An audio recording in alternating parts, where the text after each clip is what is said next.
Yeah, beautiful flower. Today is the feast of Our Lady of Sorrows. And speaking of a beautiful flower, Mary, the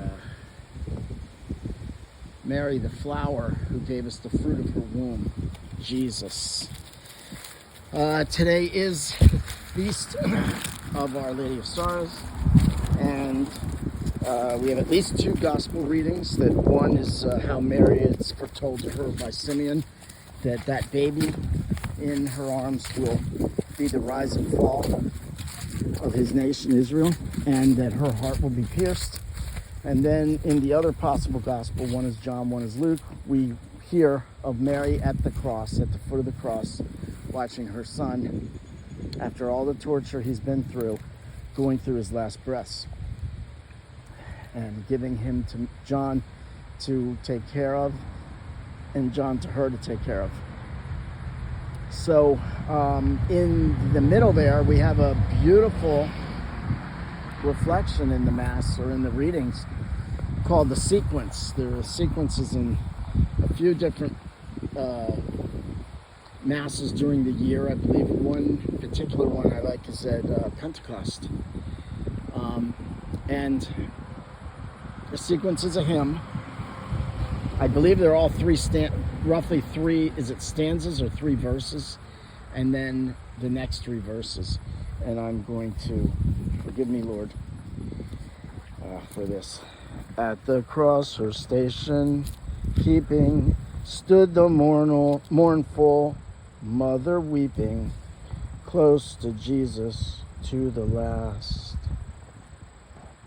Through her heart, his sorrow sharing, all his bitter anguish bearing, now at length the sword had passed. Oh, how sad and sore distressed was that mother, highly blessed, of the sole begotten one. Christ above in torment hang, she beneath beholds the pangs of her dying glorious Son. Okay, well, I think you get the idea. It goes on like that for about 23 verse stanzas, or whatever it's called. And this is yet another beautiful reflection the Church gives us, so that we can take another perspective of thinking of the life of Christ. And we're looking at it through Mary's eyes, looking at it through her sorrowful heart. Imagine, all you women, and all you, particularly mothers or future mothers, watching your son endure the torture, the rejection, and then the cross, and standing there with him and saying, yes, this is God's plan, and I will, as much as I must, as much as it pains me, this is God's will, and I will go ahead and acquiesce to his plan. So, and this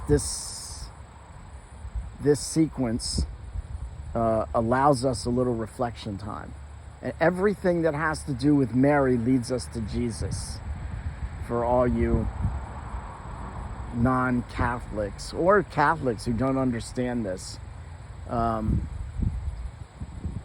Mary always shows Jesus to us in pictures and statues. She always aims Christ towards us so that we will face him and follow him. So today, reflect on Mary's sorrow, the sorrows of Mary, which are the sufferings of Jesus.